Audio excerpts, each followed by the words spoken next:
میدان عرفات میں واقع جبل النور پر موجود ایک سفید مینار کی کیا اسلامک ہسٹری ہے؟ قرآن و حدیث کی روشنی میں آگاہ فرمائیں۔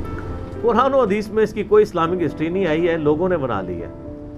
بیسیکلی آپ کو پتہ ہے کہ حج کا جو رکن اعظم ہے وہ وقوف عرفہ ہے، یعنی عرفات میں آپ نے پورا دن گزارنا ہوتا ہے 9 ذو الحجہ کو، اسے یوم عرفہ بھی کہتے ہیں، اور اس میں نمازوں کے علاوہ سب سے بڑی عبادت دعا کرنا ہی ہے اللہ سے۔ نبی علیہ السلام نے کئی گھنٹوں وہاں پہ دعا کی ہے میدان عرفات کے اندر امت کے لیے، الحمدللہ انہی دعاؤں کا حصہ میں نصیب ہو رہا ہے الحمدللہ۔ تو میدان عرفات میں آپ نے نمازوں کو جمع بھی کرنا ہوتا ہے، ظہر اثر کی نماز کو، اور مغرب کی نماز وہاں نہیں پڑھی جاتی۔ جب مغرب کا وقت آتا ہے تو اندھیرا ہونے کا انتظار کیا جاتا ہے اور پھر کوچ کر جاتے ہیں، اور مزدلفہ میں آ کے آپ نے مغرب اور عشاء کی نماز جمع کرنی ہوتی ہے، یہ سنت ہے۔ جو لوگ پیدل آتے ہیں وہ 10-11 بجے تک رات کو پہنچ جاتے ہیں، اور جو گاڑیوں میں آتے ہیں وہ فجر کے قریب ہی پہنچتے ہیں، کیونکہ کیڑی کی طرح ٹریفک چل رہی ہوتی ہے، اور بعض کا دم بھی واجب ہو سکتا ہے، کیونکہ اگر وہ والی رات جو 9 اور 10 کے درمیانی رات ہے آپ نے چند لمحات مزدلفہ میں گزارنے ضروری ہیں، اگر نہیں آپ پہنچ پائیں گے تو پھر آپ کے اوپر دم والا معاملہ ہو جائے گا۔ تو پیدل تو اب بہت چوڑی روڈ سعودی حکومت نے بنا دی ہوئی ہے، اور جگہ جگہ پہ کولرز بھی لگے ہوئے ہیں پانی پینے والے۔ شام کے وقت تو ایشو نہیں ہوتا، لیکن لوگ جو ہے وہ منا سے پیدل عرفات بھی پیدل ہی جاتے ہیں۔ تو میدان عرفات میں ایک پہاڑی ہے جبل النور جسے کہا جاتا ہے، نور والی پہاڑی، اس کے بارے میں ایک ٹریڈیشن چل رہی ہے کہ جب اللہ تعالیٰ نے دنیا پہ اتارا تھا سیدہ حوا کو اور سیدنا آدم علیہ السلام کو، تو یہ الگ الگ اتارے گئے تھے، پھر یہ کئی سال تک روتے رہے، اللہ تعالیٰ نے بالآخر ان کا ملاپ کروایا تھا میدان عرفات میں اس پہاڑ کے اوپر جہاں پہ وہ انہوں نے وائٹ کلر کا ایک ستون بنایا ہوا ہے۔ تو لیکن قرآن و حدیث میں اس کی کوئی ایسی ڈیٹیلز نہیں ملتی، ٹریڈیشنل میں بھی ہو سکتا ہے ایسا ہوا بھی ہو، لیکن اس سے زیادہ کچھ بھی نہیں۔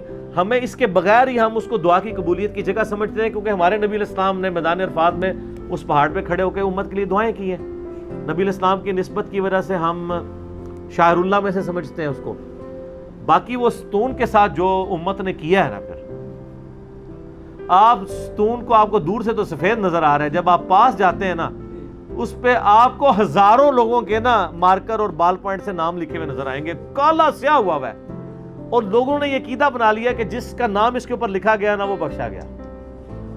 ہائے ہائے، یہ وہ امت ہے کہ جس کا پیغمبر وہ ہیں جنہوں نے بخاری اور مسلم میں جن کے بارے میں حدیث ہے کہ اے میری بیٹی فاطمہ، میرے مال سے جو کچھ لینا ہے مجھ سے لے لے، اگر اللہ نے تجھے پکڑ لیا تو تجھے اللہ سے چھڑوانے والا کوئی نہیں ہوگا۔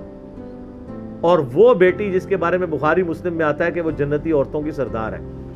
آپ سنا ہمیں رہے تھے، لیکن امت نے یہ عقیدہ بنا لیا کہ جی وہ کچھ بھی ہے، اللہ تیرے محبوب کی امت ہے۔ تو یہ عقیدہ لوگ وہاں لکھ رہے ہوتے ہیں نام۔ اب سعودی امت کتنی دفعہ یعنی وہاں پہ وہ پینٹ کروائے، وہ کروائیں گے، وہ پھر لکھ دیتے ہیں۔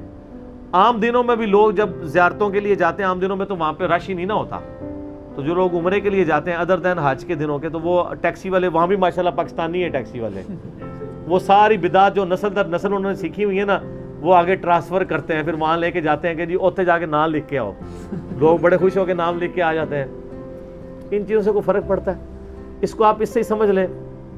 بخاری اور مسلم دونوں میں حدیث ہے، عبداللہ ابن ابی جو رئیس المنافقین، جس کے بارے میں قرآن میں نازل ہوا، جب نبی علیہ السلام نے اس کا جنازہ پڑھا لیا، اللہ تعالیٰ نے کہا کہ آندہ آپ نے نہ ان کی قبر پہ کھڑے ہونا ہے، نہ کسی کی نماز جنازہ پڑھنی ہے۔ جب وہ خیر اس کی موت ہو گئی تو اس کا بیٹا صحیح العقیدہ صحابی تھا، اس کا نام بھی عبداللہ تھا، اس نے نبی علیہ السلام کو ریکویسٹ کی کہ یا رسول اللہ علیہ وسلم آپ اپنا کرتا دے دیں، تو نبی علیہ السلام نے کرتا اپنا مبارک دے دیا، اچھا جنازہ بھی پڑھا دیا۔